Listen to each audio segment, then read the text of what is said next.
Alhamdulillah wassalatu wassalamu ala Rasulillah. Saudaraku fillah rahimani wa rahimakumullah. Setiap muslim telah diberi keutamaan oleh Allah Subhanahu wa taala dengan sejumlah keutamaan dan kemuliaan yang sangat agung dan mulia dan sangat besar. Di antara kemuliaan itu adalah kita mengetahui apa tujuan hidup kita. Allah Subhanahu wa taala menegaskan di dalam surat Al-Zariyat ayat 56, "Wa ma khalaqtul jinna wal insa illa liya'budun." Dan tidaklah aku ciptakan jin dan manusia kecuali untuk beribadah kepada aku. Dengan ayat ini kita mengetahui apa misi dan tujuan kita ada di muka bumi adalah untuk menjadi hamba Allah Subhanahu wa taala, beribadah hanya kepadanya, mentauhidkannya. Maka setiap muslim di dalam setiap rakaat salat mereka, kita selalu mengikrarkan iyyaka na'budu wa iyyaka nasta'in. Hanya kepadamu ya Allah kami beribadah, hanya kepadamu ya Allah kami memohon pertolongan. Ibadah yang merupakan misi kita hidup di muka bumi, hendaklah kita jalankan dan kita realisasikan di dalam setiap hembusan nafas hidup kita. Kita berusaha setiap kondisi, setiap keadaan kita selalu dalam upaya beribadah kepada Allah Subhanahu wa taala. Dan semakin sempurna seseorang dalam merealisasikan ibadah di dalam hidupnya, semakin tinggi kedudukan dia di sisi Allah Subhanahu wa taala. Karena tidak ada manusia yang lebih sempurna ibadahnya melebihi Nabi kita Muhammad sallallahu alaihi wasallam.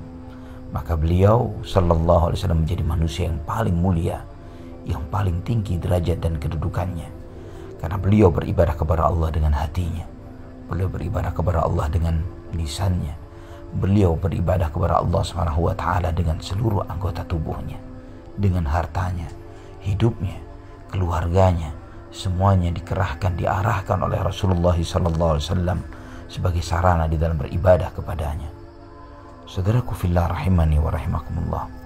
Al-Imam Ibnu Qayyim Al-Jauziyah rahimahullah di dalam kitab Madarijus Salikin, beliau menyampaikan di dalam menjelaskan tentang kaidah-kaidah di dalam beribadah kepada Allah Subhanahu wa taala, bahwa kita manusia terdiri atas hati, lisan, dan fisik, yang masing-masing ini memiliki ibadahnya sendiri-sendiri.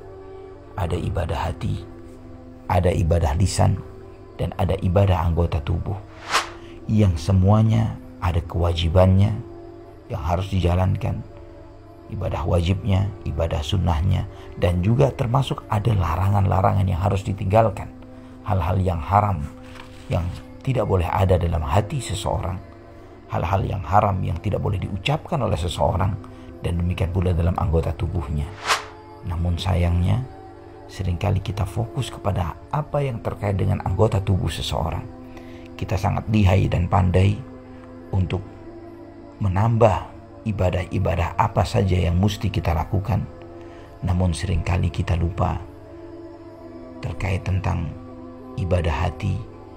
Kita lihai dan pandai untuk mendefinisikan apa-apa saja yang haram dikonsumsi atau dilakukan dari dosa-dosa besar, seperti memakan babi, darah, bangkai, atau berbuat zina.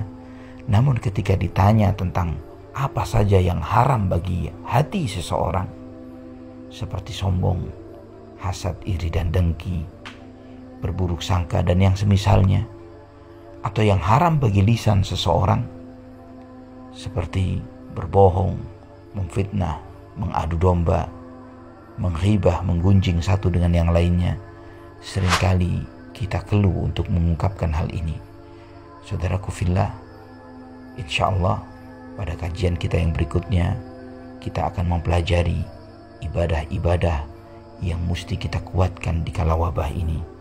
Wallahu ta'ala ala wa alam bisawab.